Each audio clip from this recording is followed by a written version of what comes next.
Awesome. Looks like everyone can, so I'm going to go ahead and get us started. It is 10 o'clock. Good morning, everyone. I am Taylor Post, Swiftland's office manager, and I would like to welcome you all to today's webinar, Introduction to Library of Congress Subject Headings, and today's presenter, Dr. Karen Snow.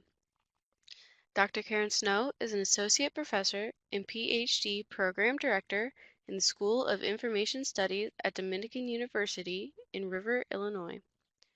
She previously worked as a cataloger in the Rare Book Room, University Archives, and the Technical Services Department at the University of North Texas. She currently reaches her beginning and advanced cataloging courses at Dominican University, both face-to-face and online. Please welcome Dr. Karen Snow and enjoy her webinar this morning. Karen? All right. Well, thank you so much, Taylor. I appreciate it. Good morning, everyone. Welcome. So glad you could be here with us this morning. So yes, Introduction to Library of Congress subject headings this morning. Once again, for those who have come to my webinars in the past, just a reminder, this is me. If you do have any questions or just need any further clarification after the webinar, please feel free to email me. I'm happy to correspond about anything. So my email address is on this slide, and I'll put it in a later slide as well. I'm going to take it down. So, and here are some learning outcomes for today. I'm hoping that by the end of this webinar, you'll understand the importance and purpose of control vocabulary usage in library catalogs. So even though, yes, the Library of Congress subject headings will be the primary focus, I want to give you some background on what is Library of Congress subject headings and why they're important, as well as describe the main features of Library of Congress subject headings and how to find it on the web. Right? So it's important to not only know what it is, but you need to know how to find it as well, as in addition to what you see in your library catalog. Okay, so that's the main outcomes for today. All right, so let's get started. As always, please feel free to type anything into the chat if you do have any questions or comments along the way. I'll be monitoring that. So here is a typical library catalog entry. This is in worldcat.org that you see on the screen here. Introduction to Cataloging and Classification is the book, and some typical metadata, right, that you see here. So like title, author, publisher, summary, etc. Okay, so today we're focusing on what's called subject cataloging. Okay, so how we locate things by subject, and there's different ways we can do this, right? So not just through subject headings, which is what Library of Congress subject headings is, but also through possibly like the title, right? Titles can be a rich source of subject information, not always, right? Not always, but they can be. In this case, it is. Also, a summary, if it's included, can be a good source of subject information. But I want to talk about this, right? Subject headings, which should be, in theory, in every single catalog record, and provide specific information about the subject matter of the resource. And in most library catalogs in the United States, the primary vocabulary that's used to populate these subject fields is Library of Congress subject headings.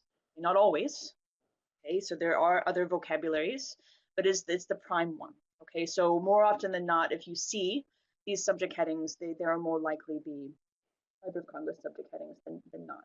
Okay, so it's important to have a good understanding of them so that you can more effectively utilize your library catalog to find subjects. So works by subject.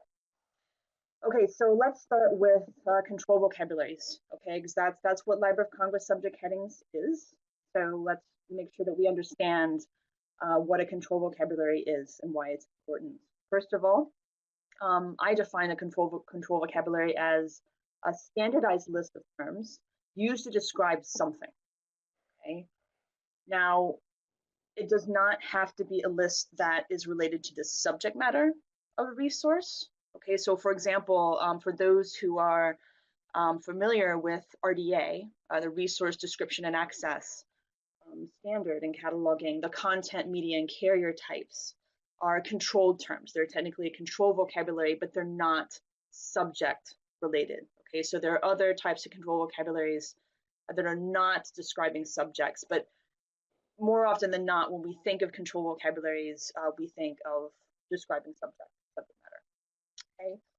The most popular subject-specific control vocabularies used in libraries are LCSH. I'll just say LCSH from now on as opposed to the mouthful.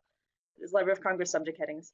That's probably the most popular one, but in library catalogs you may find other ones, such as the medical subject heading, or MESH for short, especially if you work somewhere or use a catalog where there's a lot of more like medical related resources, health sciences, etc.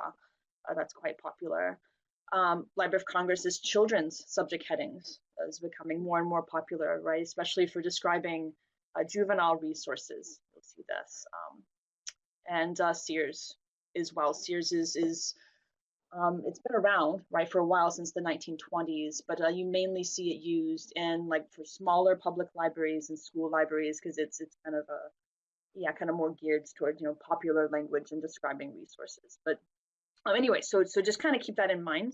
If there's others out there, unfortunately, in my opinion, sometimes it's difficult to know which control vocabulary is used in a catalog record because it's often, if we're using MARC, right, the MARC standard to encode the record in a catalog, it's the actual vocabulary is known through the MARC coding. Okay, so once again, for those who are familiar with MARC, like in that second indicator in the 650 field, for example, you would know what it is. So, but otherwise on the surface, it's not always obvious. Okay, so keep that in mind. Control vocabularies are part of a larger process called subject analysis. Okay, so this is the process determining what a resource is about, and to a lesser degree, its form and or genre. Okay, so the primary focus of subject analysis obviously is trying to determine what something is about, but also, and especially in control vocabularies, you're going to find some form, right, some format aspects as well as genre as well. Okay, so that can be a part of this as well. So the focus is aboutness. There are, uncontrolled vocabularies. I showed you, that catalog record at the beginning. So like the title information, the summary, for example, can provide, quote unquote, uncontrolled vocabularies as well as like social tagging. So those can be a good source of subject information that are not as structured, right, as a control vocabulary. As well as the classification systems can also provide subject access. So like the Dewey Decimal Classification, Library of Congress classification, they also, in addition to providing like a shelf location device, they provide subject information as well. Okay, so we don't need to just use control vocabularies for subject matter, but it's helpful to kind of use all these, right, to determine what the resource is and convey that information in the catalog. So the purpose of the control vocabularies. So one, the primary purpose is to provide terminology to the catalog to help in the retrieval of information. Okay, so as I mentioned before, a catalog record may not always have an abundance of terms of in the record. To search like by keyword, for example, there may not always be a summary, for example. The title may not always be super descriptive of what the work is about. So it's important to have this additional terminology in the record so people can more easily find resources by subject in the catalog. Okay. In addition to this, it promotes consistency and the assignment of the same terms to similar content. So collocation, bringing this information together, these resources together under one term, essentially. So people, once again, can more easily find information. So like this example I have on the screen, if you're specifically looking for a book or just a resource on Pluto, the planet that's geared towards a juvenile audience, I can structure my subject search in a way that I don't get like, a zillion hits on, Pluto, not only Pluto the planet, but Pluto like the Disney dog or the god, and etc. Right? So this is a much more, targeted list of search results. It just makes it easier, right? Just to find what you're looking for. So that's can be super helpful searching, but also to utilize variants in retrieval in broader and narrow context. Because not only in control vocabularies do we identify kind of the quote unquote authorized or valid subject heading to use for a particular topic, but we identify variant forms as well. So if you're not, if you don't know, right, what the actual valid term is, in theory, you should be guided to what that is using variant forms as well. Okay. And control vocabularies help us solve two main issues with language that we have, one of which is ambiguity. So where you have one term that can refer to different concepts or persons or places or objects. So homographs, for example, is part of this as well. So we use a method called disambiguation to help solve this issue, to differentiate these words. A popular way of doing this is what's called is using parenthetical qualifiers to make it clear that we're talking about, like, the planet Mercury. Sorry, I'm changing planets now. Sorry, it's confusing, but Mercury the planet, as opposed to Mercury the Roman deity. So this is not the only way that we can disambiguate within a control vocabulary, but it's a popular one, especially within Library of Congress subject headings, to do that. So just so you can get a better sense of this, here is just a screenshot of various entries within Library of Congress subject headings in classification web, which I promise I will talk more about in just a minute. It's just a source that you can use to find Library of Congress subject headings. But you can see, the parenthetical qualifiers more like here on the left-hand side with seals, right? The different ways that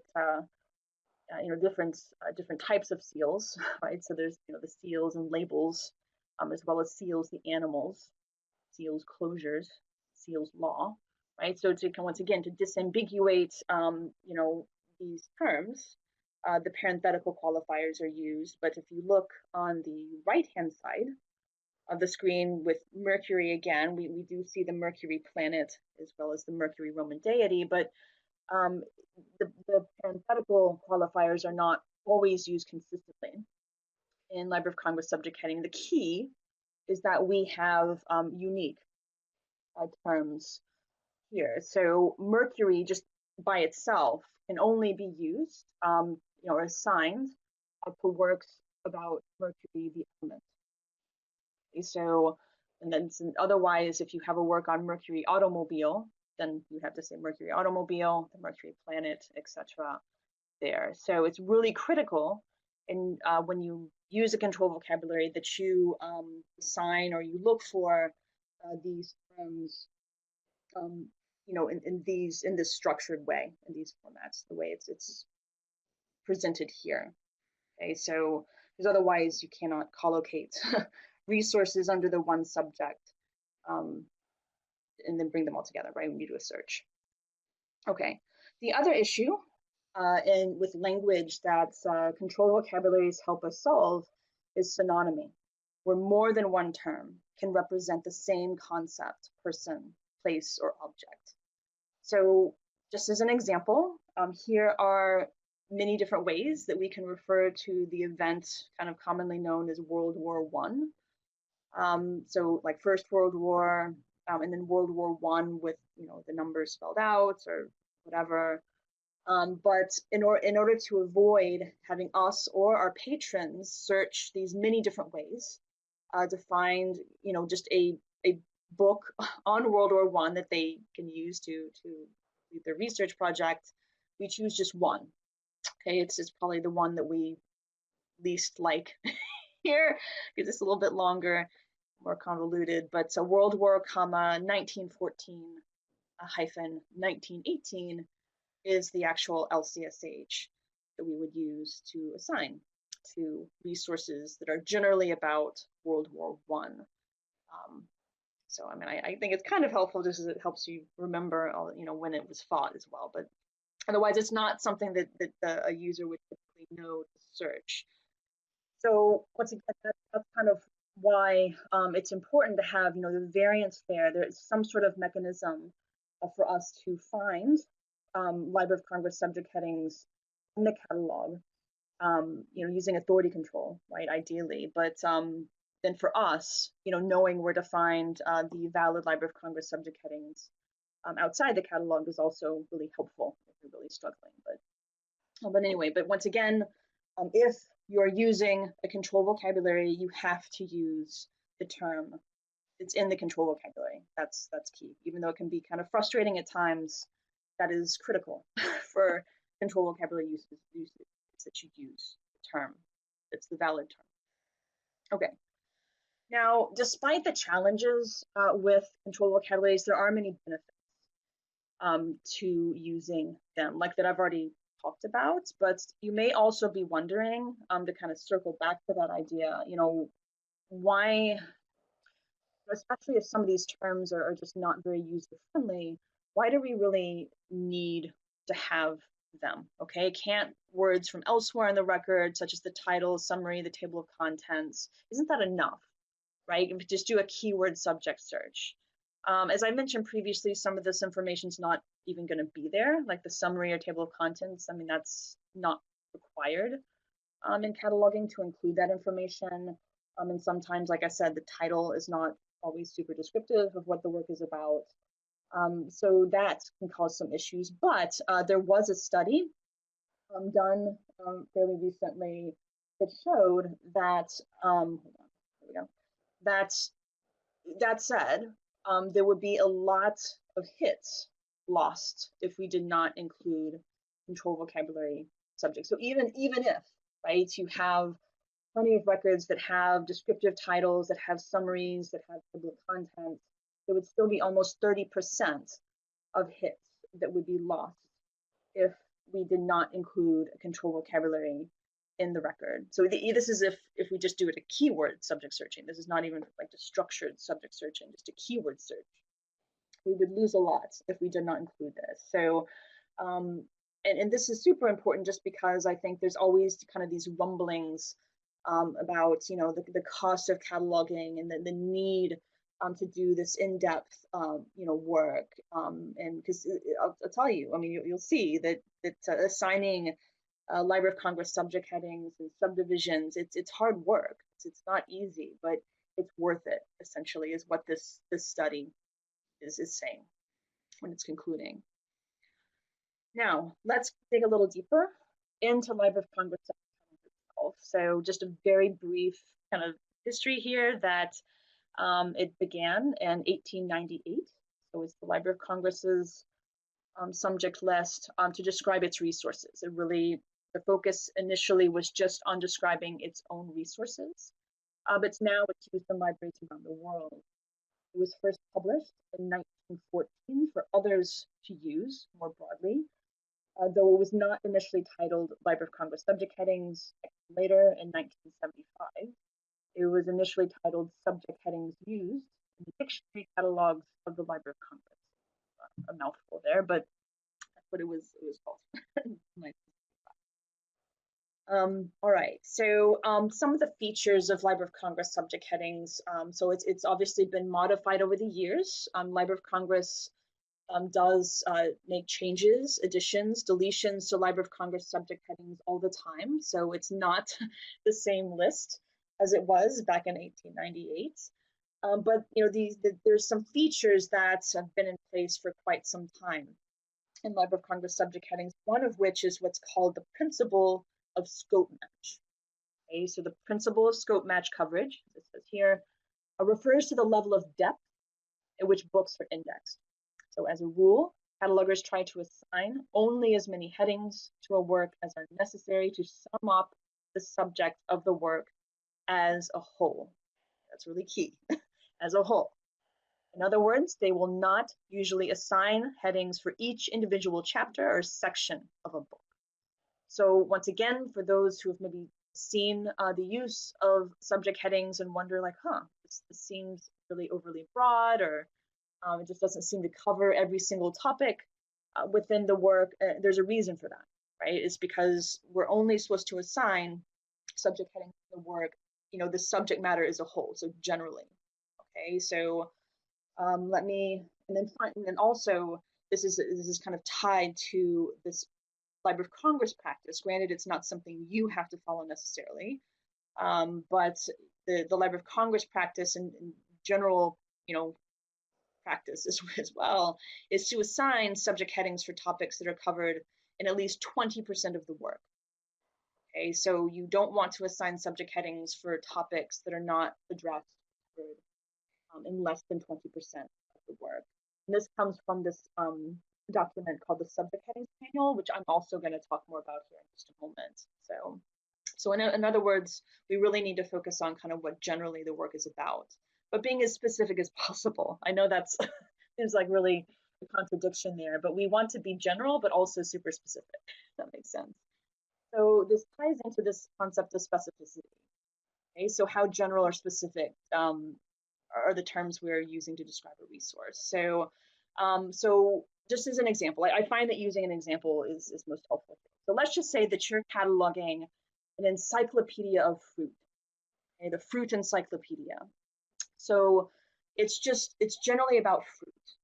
So you would assign the subject heading fruit, the Library of Congress subject heading fruit, and not all subject headings for the individual fruits that are discussed. So you wouldn't have subject headings for apples and bananas and pears. So every single fruit that's discussed in the work, it's about fruits.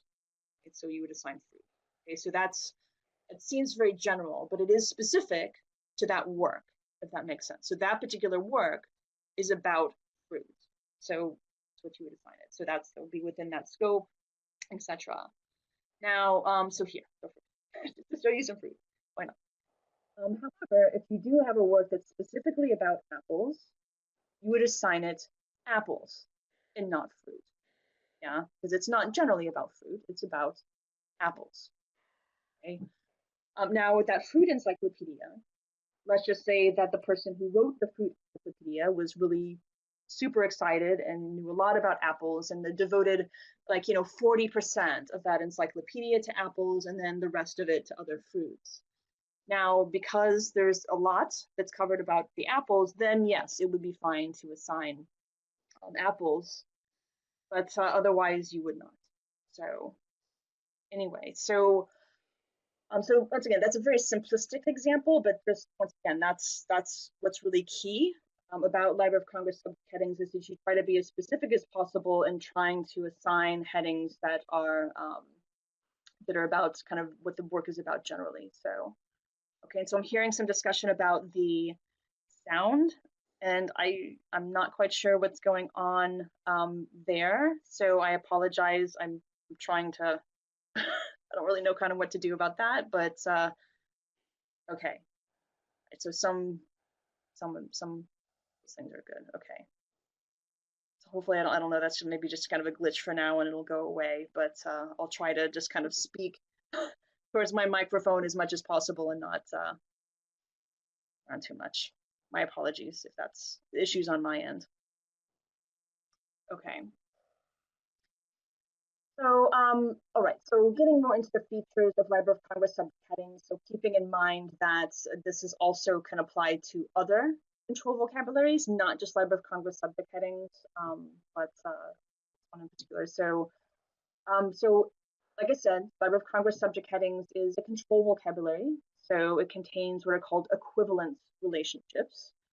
So for example, if you, like in Library of Congress subject headings, it has like houses, homes, domiciles. These are what are called non-authorized variant terms. So you would not use those. Instead, you would use the authorized term dwellings in Library of Congress subject headings. So that's there, at least within the context of Library of Congress subject headings, these are considered equivalent terms. Okay, we may not agree with it, but that's within this context, that's what it's considered to be. Now, Library of Congress subject headings is also hierarchical, so it places terms in context of broader and narrower terms. Okay, so here I have an example of buildings is kind of the higher hierarchical level. It's the broader term, and then more specific are rooms, and then the even more specific, narrower terms, bathrooms, bedrooms, and dining rooms. Okay, so everything within Library of Congress subject headings is in hierarchical context as well. So kind of keep that in mind. And then finally, it contains what are called associative relationships, so related terms as well. So these are all also valid terms. So like bibliography, cataloging, international standard book numbers, they're all valid, but they're related to books. They're not equivalent. They're not part of that hierarchy necessarily, but they're related in some way. They're not equivalent. Okay, so not every Library of Congress subject heading has a related term associated with it, but quite a few do, which can be helpful as well. Okay, so Library of Congress subject headings, the actual headings themselves look a little different depending on the topic.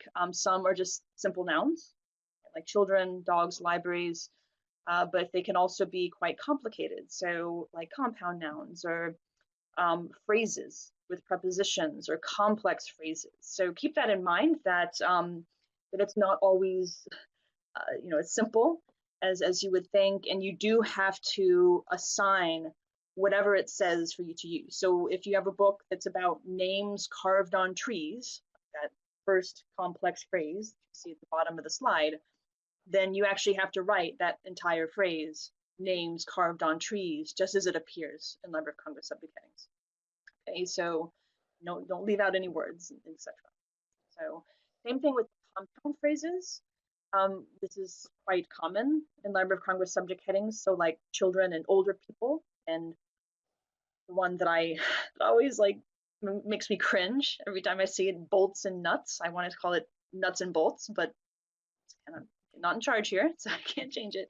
But if you do have a work that's just on bolts, you still have to assign bolts and nuts. Okay, so you have to assign it as it appears, a valid term. Also, something that I'm going to get into in the next webinar, by the way, that'll be in February, is the subdivisions. That's a very popular feature of Library of Congress subject headings. So terms that add further specificity to main headings. So if you want to add information about like a time period or geographic place or other topics, then you can add after like your long or short hyphens, these subdivisions as well. That's once again, it's not a feature in every control vocabulary, but it's a common one in LCSH. But I'll talk more about that in the next webinar. Okay, I'll go into that in more detail. Okay, so a few other things about LCSH, and then we're going to get into how to find it. All right, so on the web. So one thing to keep in mind about Library of Congress subject headings is that it does use a lot of scientific and legal terminology, mainly just because of its user population. It serves the United States Congress as well as other scholars. Okay, so it doesn't always use terms in popular usage, if that makes sense, that we would normally assume would be in there. So instead of, for example, heart attack, which is kind of us non-medical people refer to it as a heart attack, they in LCSH, it's myocardial infarction. Okay, so which especially if you're assigning LCSH to like juvenile materials, that can be a little. But anyway, also illegal aliens is used from like the U.S. legal code as opposed to undocumented immigrants.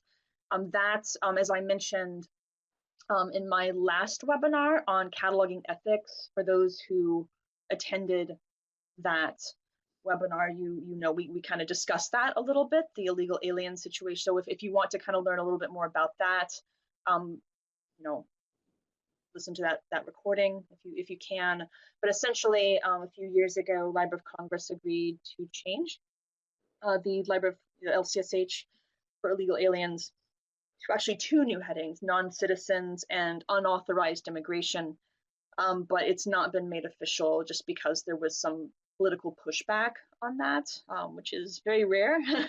Obviously, in cataloging, we don't tend to have members of Congress make comments about our term changes, which happens all the time. So there are plenty of libraries that have just made that change locally, but it's not in LCSH itself. So if you want to kind of learn more about that, some of my previous webinar talks a little bit more about that, and also find resources on that as well. But this is an FYI that there are some debates, right, about these terms and which ones we should use. One way, the primary way, I would say, that Library of Congress decides what to include in Library of Congress subject headings is through this principle of literary warrant. Okay, so what they do is they decide on what Library of Congress subject heading to include or to change based upon its usage in scholarly literature and published. That's also key. I should have put that here. Published literature is really key.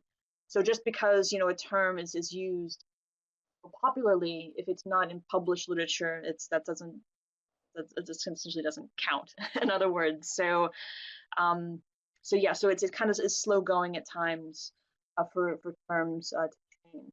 However, even with this in mind, there are some bias. I mean, just like there's bias in every standard in cataloging. In Library of Congress subject headings, historically, it's been biased towards specific user groups, like American, Western, European, Christian, white, heterosexual, cisgender, and male individuals. That's kind of been like the primary kind of point of view, if so in a sense, and everyone else is kind of treated as other here. But it's gotten better over the years. There's been a lot of discussion and movement to change the more offensive headings, like, so for example, like illegal aliens. There's been that movement to change that heading, for example. So it's gotten better, but there's still work to be done, right, to identify the bias in there. But like I said, Library of Congress subject heading is not unique in this regard. Other standards have their own biases. Okay, right. So with that said, let's talk about how to find LCSH. It's no longer published in print. Okay, so it's really only findable online now. So the resource that's probably the most functional, the one that's kind of like where there's a lot more functionality to it, and finding Library of Congress subject headings is Classification Web. I showed you some screenshots of that earlier. It is subscription based though, okay, so you do have to pay for it. So if you don't have access to it currently, then obviously you don't have to worry about when I talk about it here in a minute. But you can, if you're curious about it, because it also includes, in addition to LCSH, like the Library of Congress classification schedules, the LC Children's subject heading list, the genre form subject heading list, right? So there's a bunch of other standards that are included in Classification Web. So I mean, it's a great resource, and I think that you can get like a 30-day trial of it if you sign up for it. So just to give it a try. Well, thank you. Yeah. So yeah, so you can just go there and see and just kind of check it out if you want to. But I'll have some screenshots, Amy. If you don't want to go that route, that's totally fine. There's also some free PDFs of Library of Congress subject headings through the Library of Congress's website, and I'll show you that as well here in just a minute. Also, the Library of Congress's authorities website, which is Library of Congress's authority file, where it also includes like name authorities as well, and then like the Library of Congress linked data service, which also contains the authority records for various standards, like so names and subjects, etc. So these last three are the free options that I highly recommend. So let's go through a few of these so that you kind of know what you're looking at with these. So Here is class web. And I believe, once again, like if you click on this sign up for an account button, I believe you can maybe get to like a free trial. Sorry, I should have tried this before I started this, but there's ways that you can kind of sign up for a free trial. But what we do want to click on to, if you do have already an account, then you can just click on this, the class web main menu. And whoops. Okay, yeah. So I'll go through the, sorry, I thought I had a different slide here. I'll go through how to search this in just a minute, but I want to just kind of point out a few things for when you find a particular entry within LCSH, kind of what it looks like. Okay. So first of all, and I've already kind of shown you some of this already, but I want to kind of point out a few things. So first of all, the authorized Library of Congress subject headings and subdivisions are in bold or they're hyperlinked. Okay, so like for example, fire prevention, which you see here on the screen, it's in bold. That is a valid Library of Congress subject heading. Same with these hyperlinked ones where it says like fire protection engineering, public safety, insurance engineering, right? Those kind of blue hyperlinked, those are valid as well. Okay, the ones that are not in bold. So for example, if we look at the top of the slide where it says firepower, it says you use firepower, so it's just there's the space, the difference. Then that non-bolded firepower with the space in between fire and power, that you don't use that. You can't use that. It says to use firepower with no space instead. Okay. And within class web, you can just click on these hyperlinked headings and subdivisions and be able to go there in class web, which is quite nice because as we'll see in the PDFs, you can't do that, right? You can't just click on it and go somewhere. So that's what I was saying about kind of the functionality is quite nice in that regard. Also, some key things to understand about what you see in class web are these random sets of letters, capital letters that you see there and what they mean.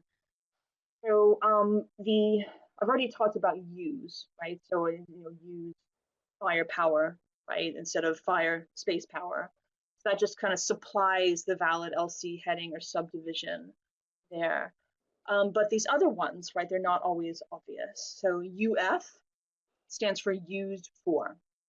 So underneath where it says fire prevention, UF buildings, and then kind of that long hyphen, fires and fire prevention. And another one for fire safety, okay, right? So once these are not bold, so we can't use those. So essentially what this is saying is that fire prevention is used for these other things. Like, so we can't assign fire safety to a work on fire safety, we have to assign fire prevention, right? BT stands for broader term.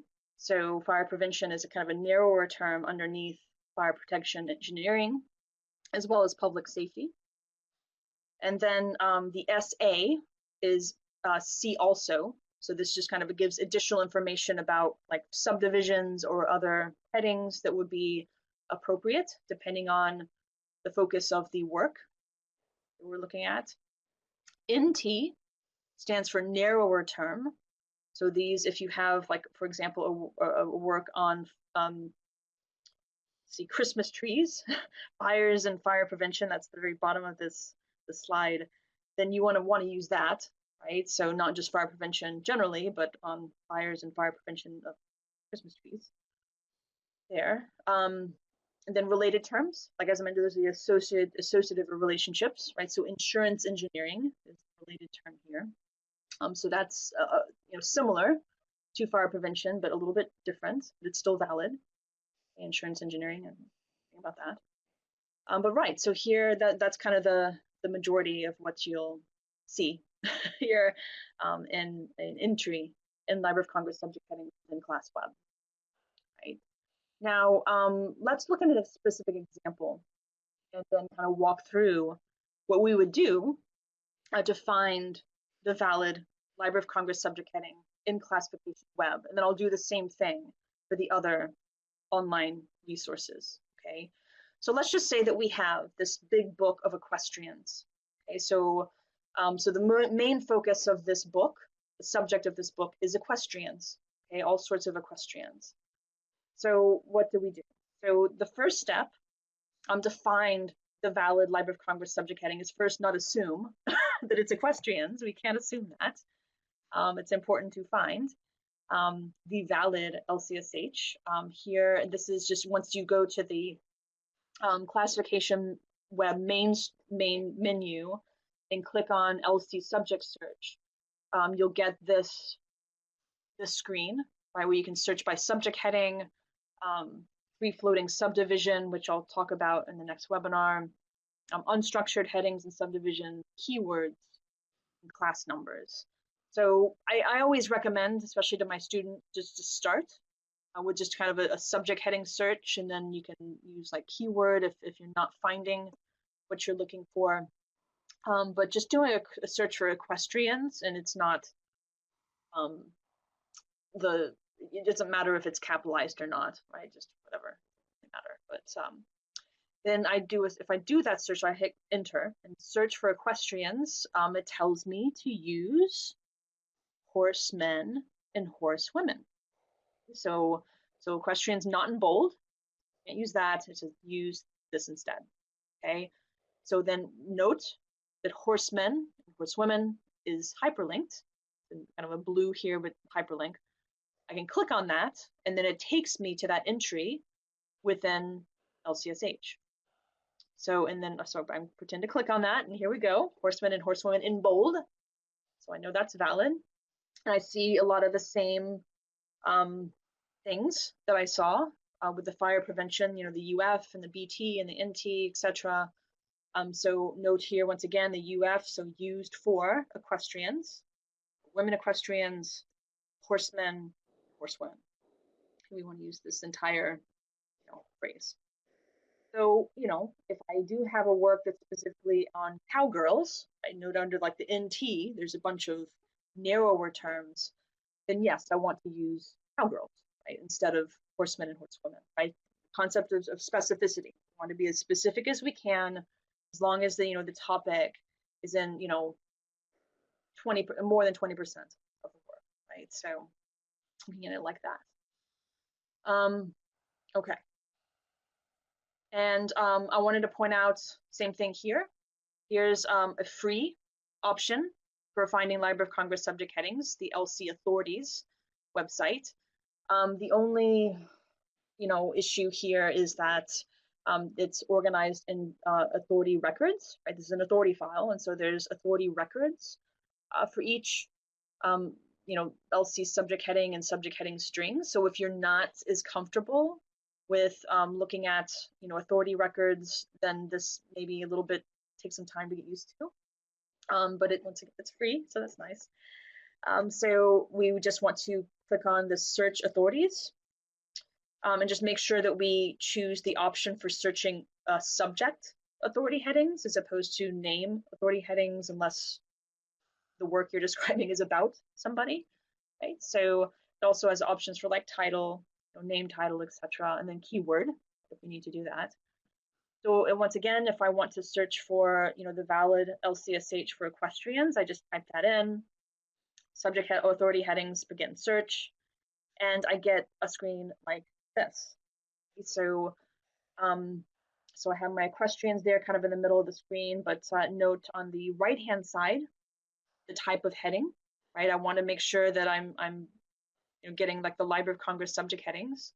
That's quite key, because there's other other vocabularies, other standards that are included in the LC authority file. And then the main thing that you want to pay attention to is that little red rectangle that has references in the middle of it. That's what we want to click on to get to the authority record for this topic. References in this case means this is a variant form.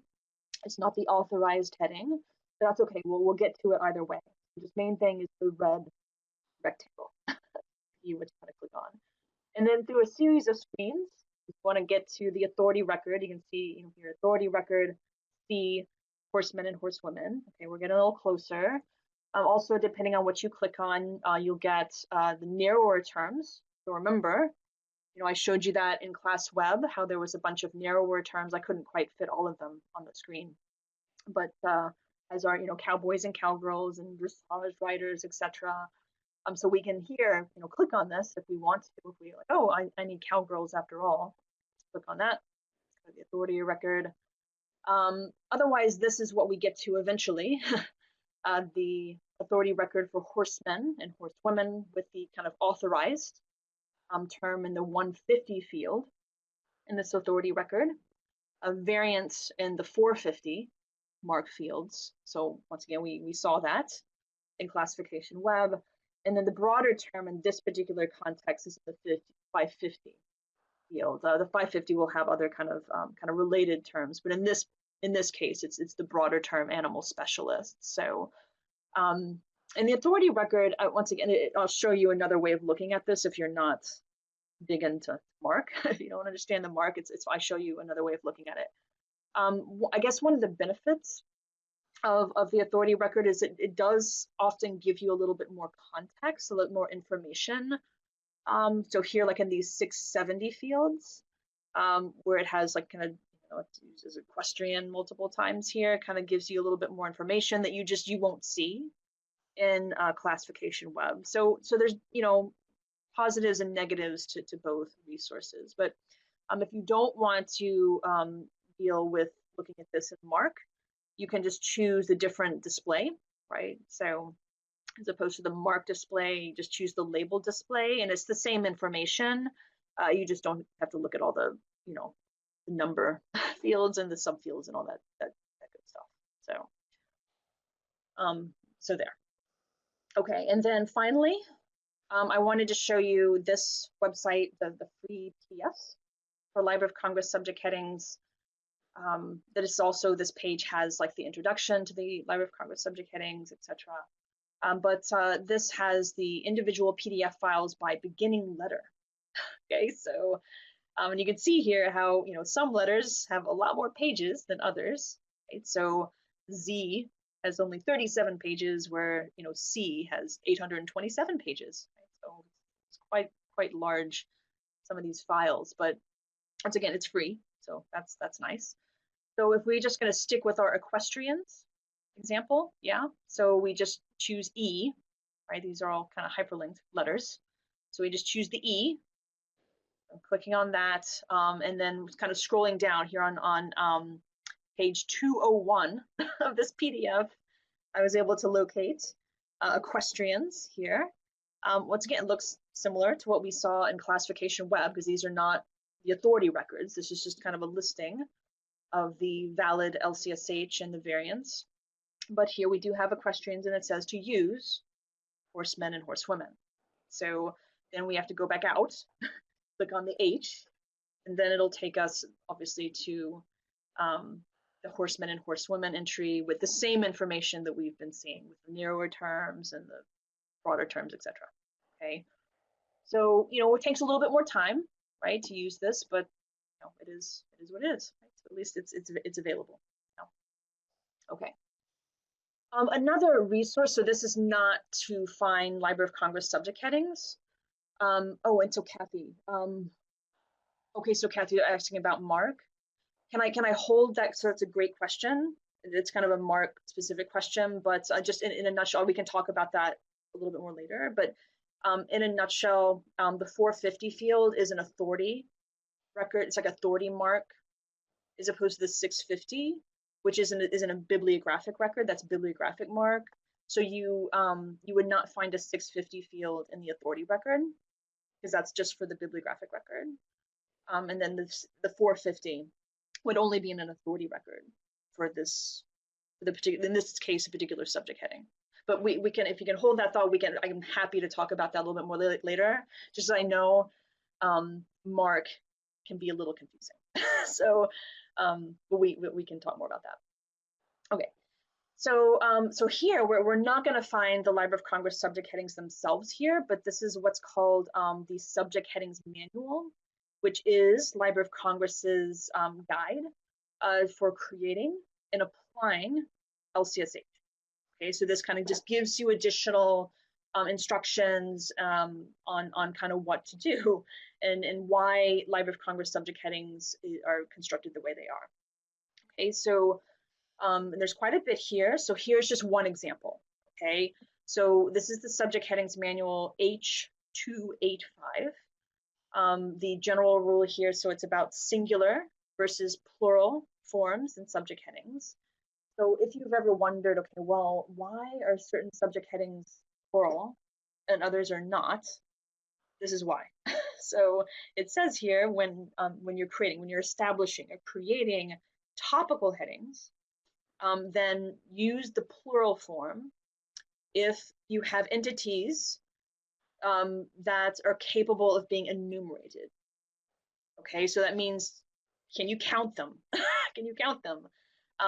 If you can, then you should make it plural when you're establishing a new heading. So cats, artificial reefs, American newspapers, etc. So most of what you're seeing in LCSH is going to be in plural. Unless it's an abstract concept, then it's singular. So sociology, love, French art. Okay, so anyway, so that's kind of the general rule. So once again, in case you've ever wondered about that, so that's how it is. So just kind of assume it's in plural in most cases. There's also a bunch of other instructions. So there's just too much for me to cover in one webinar, but I encourage you, and this is free, okay? You can access this for free, the subject headings manual, by going to this link. And you can kind of scroll through here to see kind of what's some additional information and instruction for types of resources or topics, for example. So if you have works like, diaries, dictionaries, or dissertations and theses, works on like folklore, right? Here's some just additional information about, subject headings and subdivisions that you can apply to those types of resources. So anyway, so in sum, okay, I'm finishing up, and Nicole, I'm hearing you. So we can talk a little bit more about this because I'm about to finish up, and I want to talk because I know this can be really confusing. And we can't, so Gretchen, the slides will be available. There will be a recording, and I will you'll receive the slides for this after the webinar. Okay. All right. So first of all, in Library of Congress subject headings, and in some, just make sure you always use the authorized form of the heading, or you search for the authorized form.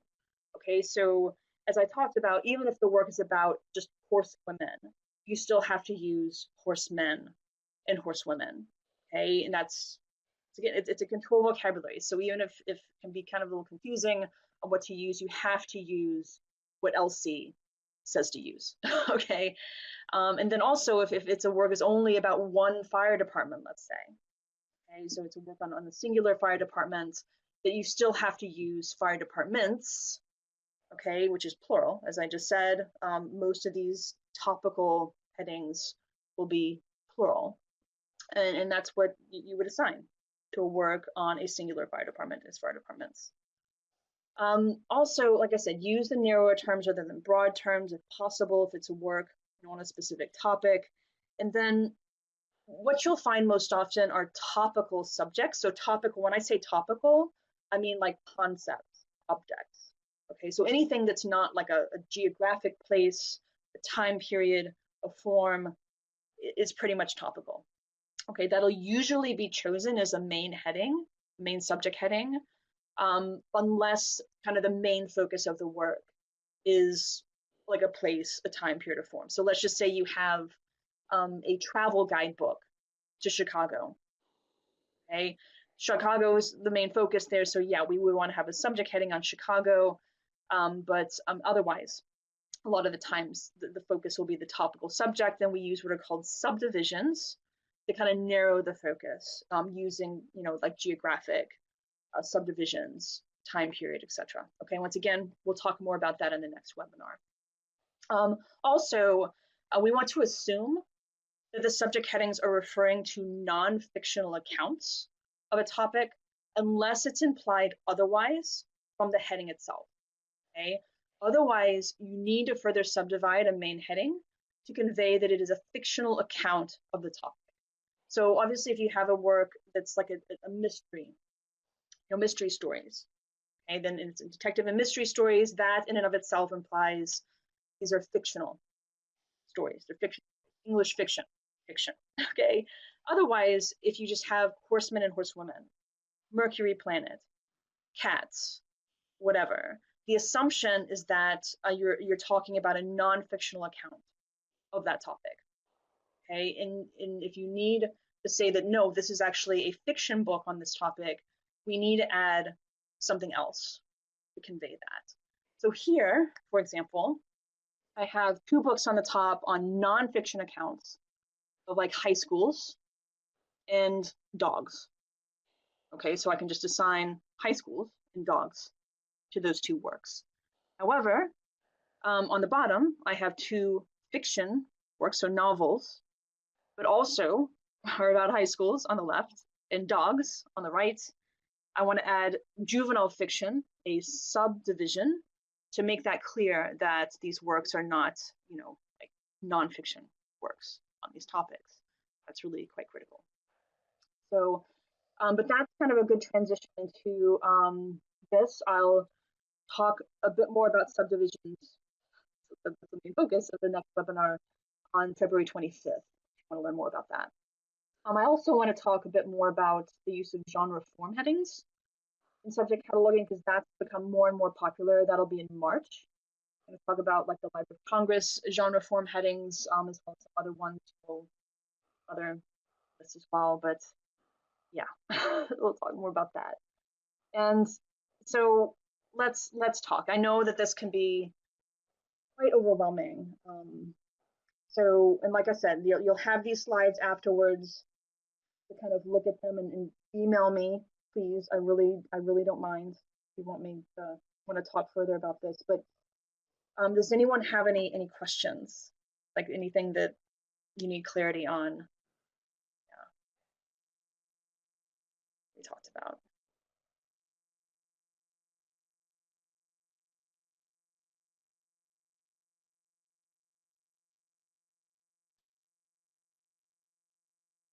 Okay.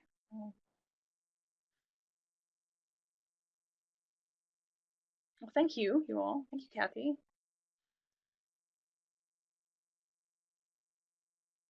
Okay. Okay. No. Yeah. So Nicole, yeah. Just look at the slides again, and like I said, email me, and we can talk. Okay. If there's anything particular.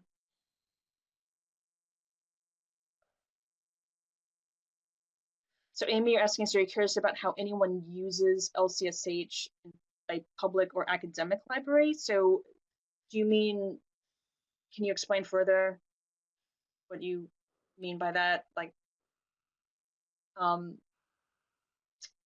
the control vocabulary for Spanish terms. I would assume, sorry, I'm not quite certain about that. I'm sure that they are out there, but I'm not off the top of my head. I'm not certain the answer to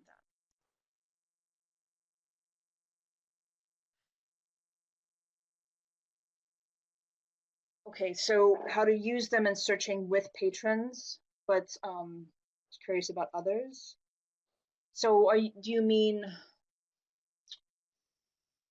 yeah, I guess yeah, so and I think that's a great point, is that I think that most patrons, well, first of all, they may not even know that LCSH exists, much less know how to use them. And they just kind of see, like, I know that in a lot of catalogs, like the subject headings are like hyperlinked, right? So they may say, ooh, horsemen and horsewomen, click on that and it brings up, a list of other resources on that topic. So they may know how to do that, but they may not really realize that there's like, a standard behind it. So yeah, I'd be curious to know kind of how it's used as well. I don't really, it's a great question. I don't know how patrons, if they use them at all, how they use them. Yeah. Yeah.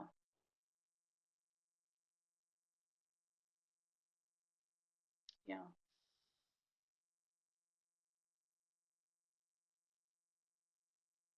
Okay. Oh, that's good. I mean, but you don't like teach them how to like go out and find LCSH, right? Or you just within the catalog, right? Yeah. Okay. Yeah, that makes sense. So Mary, so you'll get the PowerPoint slides if that's what you're asking. So this will be available to you after the webinar. Okay. All right. And once again, thank you all for coming. I really appreciate it. And take care. Have a great day. I'll send it back to Taylor. Thank you so much, Karen, for an informative webinar this morning.